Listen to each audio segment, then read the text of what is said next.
Our long journey to Thailand begins in Houston. The trip is expected to take 24 hours with 2 flights. Ooh, New York. New York City. Scratch that. 3 flights. With an emergency landing in New York. Where are we at? We're in Germany. Our long layover in Munich allows us for a quick dinner in the vibrant German town. We do some sightseeing in the main square and, of course, grab some beer and bratwurst. 20 hours into our journey, and we head back to the airport for our final flight to Bangkok. 33 hours later, we made it. Bangkok, here we come. We head to our hotel in the late afternoon that is located along the river area, where we are greeted with pomegranate tea and chocolate cake. Our hotel has a beautiful sunset view of the famous Wat Arun, where we're able to take in the famous site and have our first hearty Thai meal.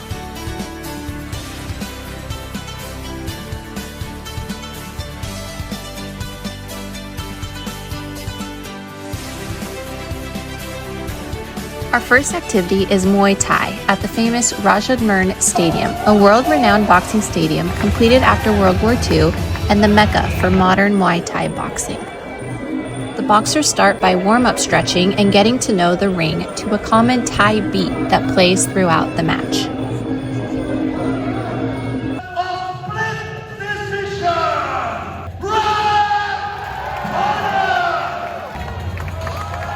Boxers from around the world come to train and play in Thailand. During this night, we witnessed a couple of knockouts and great fights amongst friendly rivals. Now we got the tuk-tuk. We end the night with a tuk-tuk ride back home, the quickest and most convenient way for transportation around town.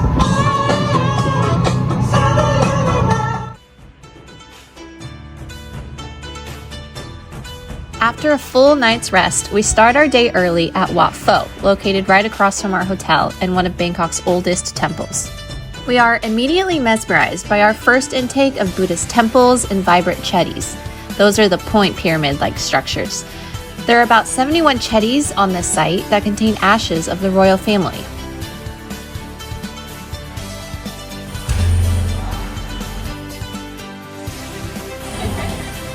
The famous reclining Buddha is here and is the largest Buddha statue in Thailand at 15 meters high and 46 meters long.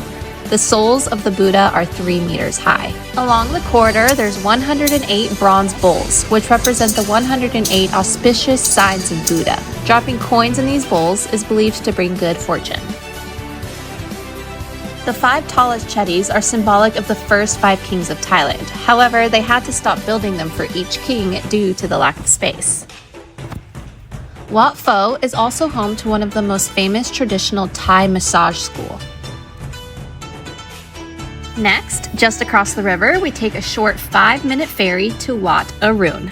Wat Arun is one of Thailand's best-known landmarks. It was built in the 17th century. The main feature is the central prang, which is encrusted with colorful porcelain, where you can also walk up the steps and take a closer look at its beautiful detailing. The sculptures of 2 mythical giant demons guard the gate of the main chapel.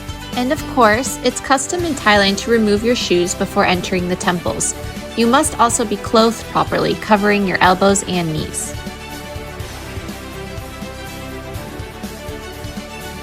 As we make our trip back across the river, we stop for some fresh fruit before heading to our next temple, Wat Phra Kaew, otherwise known as the Grand Palace. I feel like we're walking into Disneyland, you know? It's like one entrance and then another. The Grand Palace is a complex of many buildings and temples. There's lots to explore here. The gold chetty, built by King Rama IV, enshrines relics of Buddha. The perimeter pavilion houses mural paintings that depict the story of the king's fight for the queen against an army of monkey warriors. The demon guardians on the grounds all face the famous Emerald Buddha. Now, the Emerald Buddha is one of the most important Buddha images in Thailand. The Buddha is carved out of a block of jasper. It measures just 66 centimeters high, and it was probably made in the 15th century. The Emerald Buddha even has 3 different costumes. There is a ceremony of the changing of costume performed by the king himself. There are no photos allowed inside, but it's even smaller than it seems in person.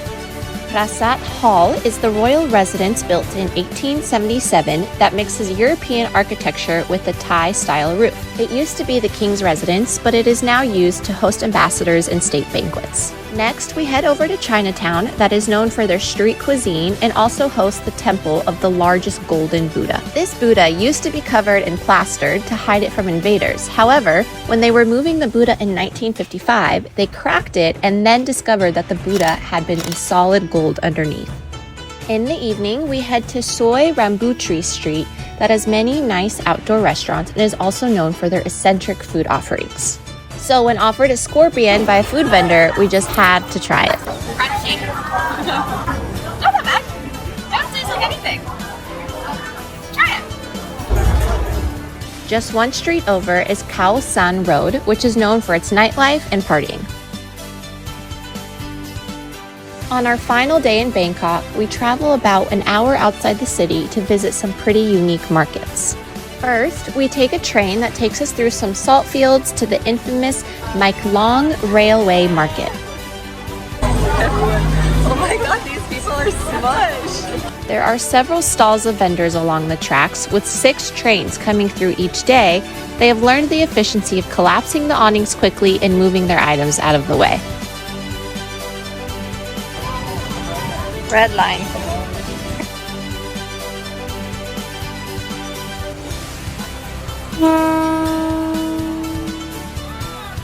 The train moves through the market slowly, gliding over the fruit and train operators even picking up their smoothies. The railway market has been around since 1905.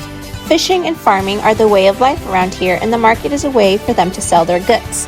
When the government decided to build a railway to help distribute food throughout Thailand, the market remained. Once the train passes, the market is back to normal in just a matter of seconds. Next on our excursion is the Dam Neon Saduk Floating Market. This little village is fun and authentic with little wooden houses spread out along the canal. It was built by the initiative of King Rama IV, who wanted to link the Mae Klong River with Chinese riverways to support transportation and trade. This market consists of a 19-mile-long canal dotted with traders selling colorful fruits and vegetables on their boats. The market also has a delicious, authentic restaurant where we have some of the best Thai food. Of course, we head back to our hotel with one last tuk-tuk ride. For our last dinner, we booked a reservation 3 months in advance at Nusara, which is ranked the 3rd best restaurant in all of Asia and definitely lived up to the expectation. We were offered a 15-course meal that included crab curry, scallops with cured egg yolk, coconut fish soup, with the main course of Wagyu beef, grilled squid, and so much more. And to top it off, for dessert, we had fresh lime popsicles. We end our evening with one last take of all the Bangkok views from our hotel rooftop.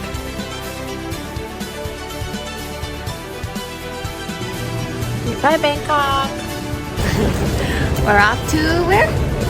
Chiang Mai. Chiang Mai! Stop number 2.